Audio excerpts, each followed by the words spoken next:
Friendly Neighborhood Spider-Man. Have you seen this trash? It's a retelling of Spider-Man's story, again, with a whole bunch of superfluous changes to his backstory, again. Probably one of the ugliest costumes I've ever seen, one of the most boring, crappy, non-Spider-Man Spider-Man shows I've ever seen. Let's get into it. I am Captain Garrett of the Swords of Starships channel, and we got a lot to talk about.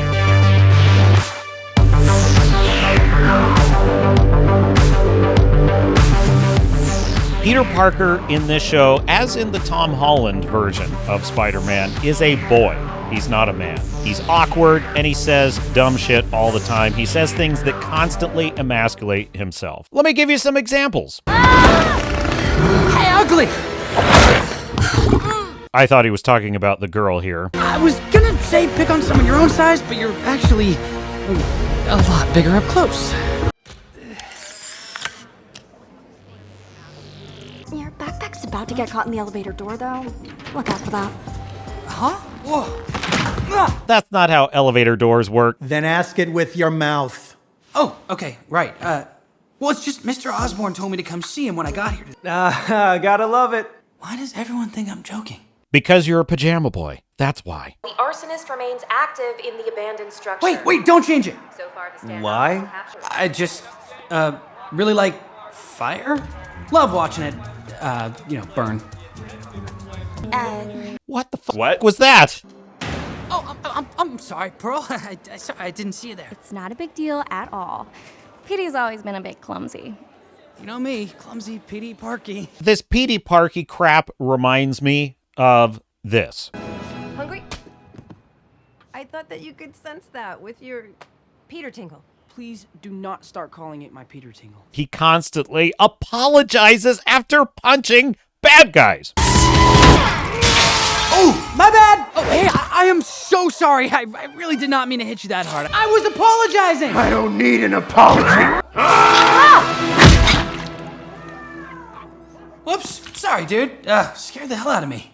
Uncle Ben is killed off-screen before Spider-Man ever has his powers. When he gets his powers, well, what exactly is the motivation for him to be Spider-Man? Peter Parker I knew was a man. Let me give you some examples. Tobey Maguire, Peter Parker, man. Harry. Where is she? She'll die along with half of New York. Now, where is he? Peter, you killed my father.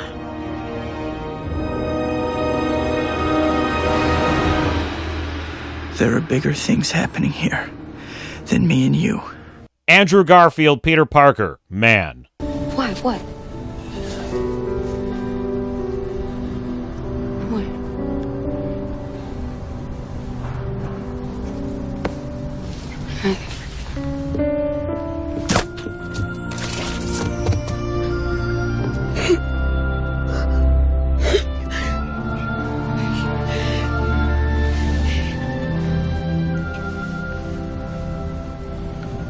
Animated Spider-Man from the 90s, voiced with the manly dulcet tones of Christopher Daniel Barnes. Man. Nice web shot, Spider. Great working with you, Spider. Don't be surprised if I cross your path again. Huh? But, hey! Why do women always leave me high and wet? Well, at least when she wasn't looking, I put a spider tracer on her. He ain't gonna talk. How about we go digging for an explanation? What an interesting plan, but how about this one?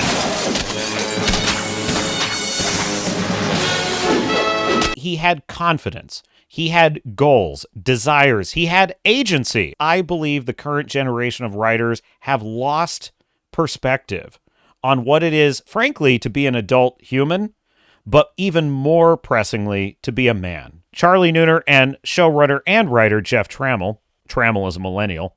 I apologize for my generation. Remain untalented hacks. They have gone to the modern school of writing, which is everything is a slow 8-hour movie. Everything is about explaining origins, tapping into member berries. There is no plot cohesion. There's nothing thought-provoking. Everything is basically the equivalent of a pronoun lecture. And what they think equals comedy is characters saying awkward, dumb things. So I was really hoping this wouldn't turn into a whole thing. Oh, it's definitely a thing! Which are played for laughs but are not funny at all. Cool. Big plans? You're just gonna chillax. These are untalented losers. Look at this. Charlie Neuner, who's co-writing this show with Jeff Trammell, has 2 writing credits. Why don't you try just adapting the comic book? Just adapt the comic book. You're not smart enough or talented enough to reinvent the Spider-Man character. Stan Lee already wrote a 10 times more brilliant story than you're ever going to write. So if you're going to draft on the accomplishments of better creatives and better artists, have the respect to simply adapt their work or pass on the project. One of the primary conflicts of Peter Parker, he was weak physically. He was physically at the mercy of stronger characters like Flash Thompson. They've completely erased this. He's a geek, but he's popular because of it. Peter Parker figures he's going to have to do all the work for the dumb jock.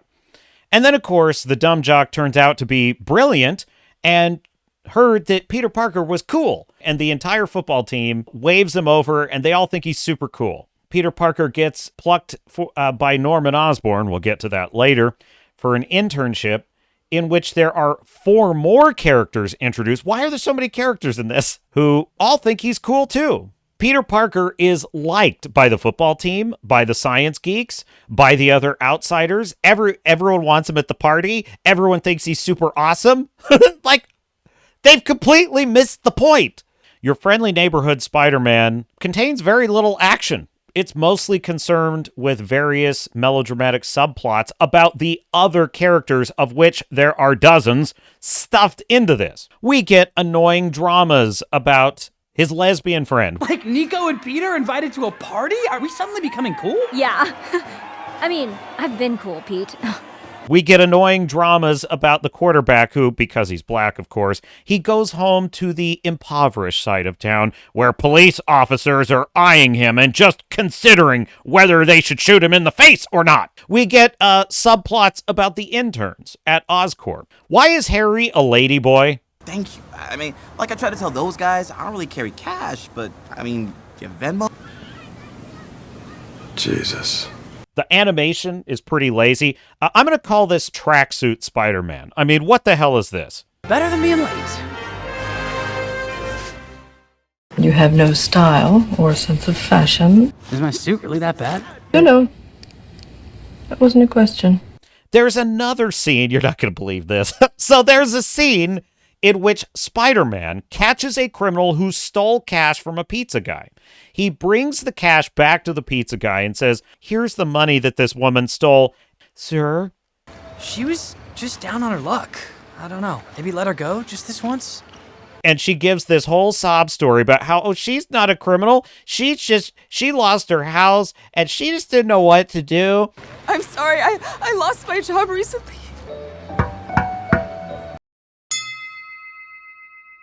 When I saw the money, something came over me. I'm so sorry. Good people who are down on their luck do not excuse crimes this way.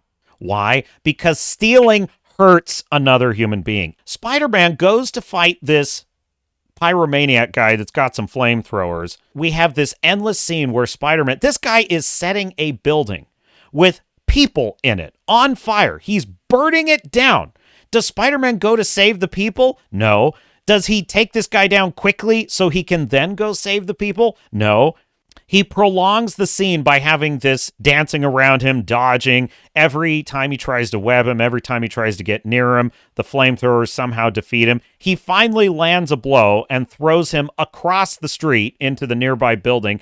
He apologizes for this, of course. "I'm so sorry, sir. I'm so sorry." Oh, hey, I am so sorry. I really did not mean to hit you that hard. He has kicked the guy into a pet store filled with pets. Now, when we're in the pet store, suddenly Pyromaniac is not setting anything on fire, and Spider-Man exhausts all of his energy to save one dog. This is terrible morality and plot armor at the same time. Peter Parker is one of my absolute favorite characters in fiction.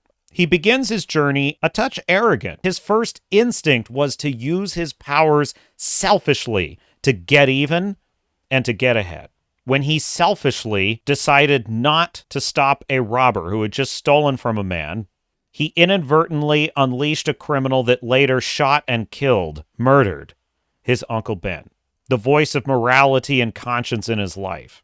And it was that event which taught Peter Parker truly the lesson that Uncle Ben had been telling him for years, but he never fully understood. With great power comes great responsibility. In that moment, Peter Parker became the hero Spider-Man. This show, Your Friendly Neighborhood Spider-Man, strips all of that away. It trades all of it for a narcissistic pajama boy man-child, a bunch of high school melodrama, a bunch of woke propaganda garbage, which patronizes minorities, which tokenizes sexual minorities, and which apologizes for criminals and thugs, and which turns Spider-Man into a boy, not a man, who has very little agency, very little confidence, and zero leadership ability. That is my review of Your Friendly Neighborhood Tracksuit Spider-Man. And until next time, my dear sailors and starnauts, please like and subscribe, and I will see you out there. Deuces. Parker out.